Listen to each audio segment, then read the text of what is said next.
Hello everyone, welcome to ज्ञान कोश। स्वागत है आपका इस वीडियो में जहां हम बात करेंगे एशियन गेम्स के बारे में। हाल ही में एशियन गेम्स हो रहे हैं और इंडिया ने बहुत अच्छा परफॉर्मेंस वहां पे किया है। स्पेसिफिकली एथलेटिक्स के एरियाज में तो इंडिया ने बहुत सारे झंडे गाड़ दिए, लेकिन कंट्रोवर्सीज भी उतनी ही ज़्यादा हुई। इस बार जो जैवलिन थ्रो की बात हो या रनिंग की बात हो, उसमें एक सुर से आवाज़ उठ रही है कि चाइनीज़ ऑफिशियल्स ने इंडिया के खिलाफ एक ऐसा रवैया अपनाया हुआ है जो दिखाता है कि शायद वो इंडिया खिलाड़ी को हरास करना चाहते हैं, उनके साथ चीट करना चाह रहे हैं। और इसके बारे में लगातार अभी जब जैवलिन थ्रो इवेंट हुआ उसमें भी खुद नीरज चोपड़ा ने ऐसा कहा, क्योंकि उनकी थ्रो को डिस्क्वालीफाई कर दिया गया। तो क्या है ये पूरा माजरा, क्या हो रहा है चाइना में और क्या एशियन गेम्स में कंट्रोवर्सी बढ़ रही है, जानेंगे इस वीडियो में। तो चलिए शुरू करते हैं पहले क्वेश्चन के साथ। आप मुझे बताइए, आज तक भारत के लिए एथलेटिक्स में ओलंपिक में पहला गोल्ड मेडल किसने जीता? एथलेटिक्स के क्षेत्र में इंडिया का first ever gold, who won it for India?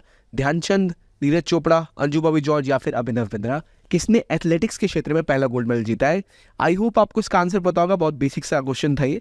तो चलिए आते हैं मुद्दे के ऊपर, हो क्या रहा है। तो नीरज चोपड़ा को नॉर्मली जो एक जैवलिन थ्रोअर है, वो जैवलिन थ्रो जब आप भाला फेंकते हो तो आपको 3 मौके मिलते हैं, 3 अटेम्प्ट्स।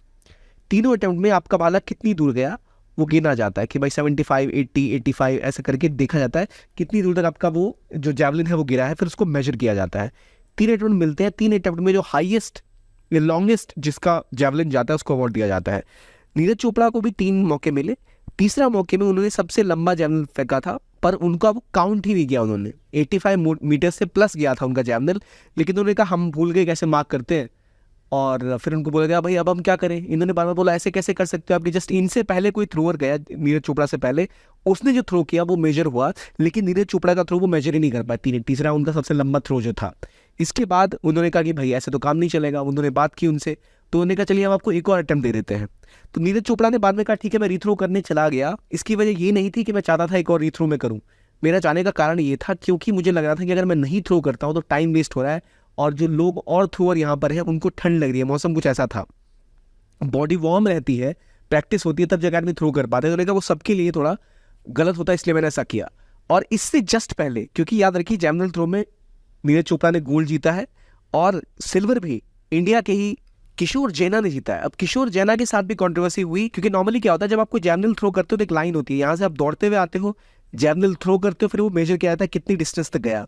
तो किशोर जैना का जैवलिन जो वो थ्रो कर रहे थे उन पे आरोप लगाया गया कि उन्होंने फाउल कर दिया क्योंकि उन्होंने लाइन क्रॉस कर दी थी, जबकि नीरज चोपड़ा ने खुद आके रेफरी को बोला भाई ऐसा कैसे होता है, उन्होंने लाइन क्रॉस ही नहीं की। जब दोबारा चेक किया गया तो उन्होंने लाइन क्रॉस नहीं की थी। तो एक तरह से इन दोनों को डिस्क्वालीफाई किया गया था एक समय पे, इनको दोबारा थ्रो करना पड़ा और इनको तो बोला गया आपने फाउल कर दिया, लेकिन वो फाउल था नहीं। तो इवेंचुअली गोल्ड भी इंडिया को मिला नीरज चोपड़ा को, और इंडिया को सिल्वर भी मिला मेंस एथलेटिक्स में। किशोर जीना फ्रॉम उड़ीसा, इनको सिल्वर मिला।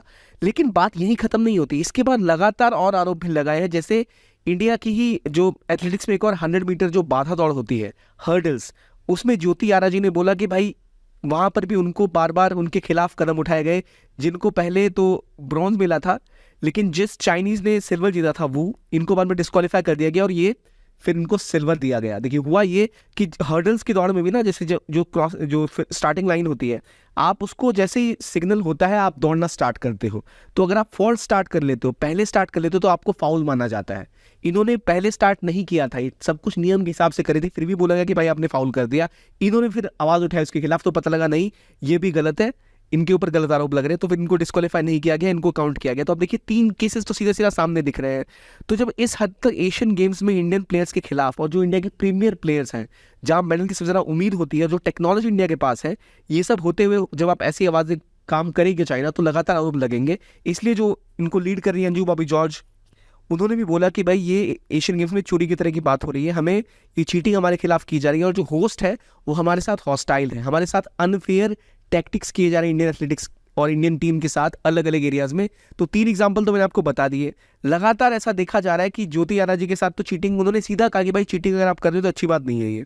तो ये जो 4-5 इंडिया के की प्लेयर्स थे, इनके खिलाफ जो कदम चाइना के ऑफिशियल्स ने उठाए हैं, चाइना ने टेक्नोलॉजी ना होने का बहाना दिया। वहाँ पे इतनी टेक्नोलॉजी, आप हर कुछ मेजर कर सकते हो, सिर्फ एक खिलाड़ी के लिए आपकी मेजरमेंट कैसे खराब हो सकती है, ये एक ही कंट्री के एथलीट्स को आप बार बार कैसे काउंटर कर सकते हो। तो ये लगातार चाइना की शायद एक टैक्टिक्स है, ताकि इंडिया के एथलेटिक्स को और जो बाकी टीमें हैं उनको एक तरह से डिस्टर्ब किया जाए और उनकी जो उनकी कॉन्सेंट्रेशन है बहुत बुरी तरह से ख़राब होती है, इससे मेडल जीतना काफ़ी मुश्किल हो जाता है। तो एशियन गेम्स में ऑलरेडी इंडिया अभी चौथे नंबर पर है, काफ़ी अच्छा परफॉर्म कर रही है, लेकिन दिक्कत ये अगर ऐसा कुछ चलता रहा तो ये दिखाता है कि होस्ट होते हुए भी चाइना अपनी हरकतों से बाज नहीं आ रहा। इससे पहले भी चाइना ने जो अरुणाचल प्रदेश के एथलीट्स जो वहाँ गए थे खेलने, उनको वीज़ा देने से मना कर दिया। 2016 में जो बैडमिंटन टीम थी, उनके जो मैनेजर थे वो क्योंकि अरुणाचली थे, उनको भी उन्होंने वीज़ा देने से मना कर दिया था। इस बार भी अरुणाचल की टीम के प्लेयर्स को वीज़ा देने से मना कर दिया, और इंडियन प्लेयर्स जो वहाँ खेल रहे हैं उनके साथ इस तरह का व्यवहार वो कर रहे हैं, तो ये काफ़ी गलत है।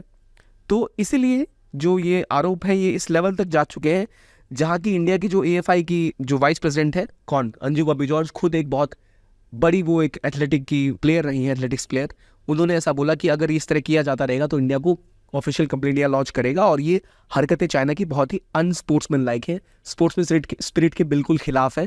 तो ये हो रहा है एशियन गेम्स में, but I hope Indian players और अच्छा करते रहेंगे और हम और कई सारे गोल्ड मेडल एशियन गेम्स में और आगे आने वाले ओलंपिक्स में भी जीतेंगे।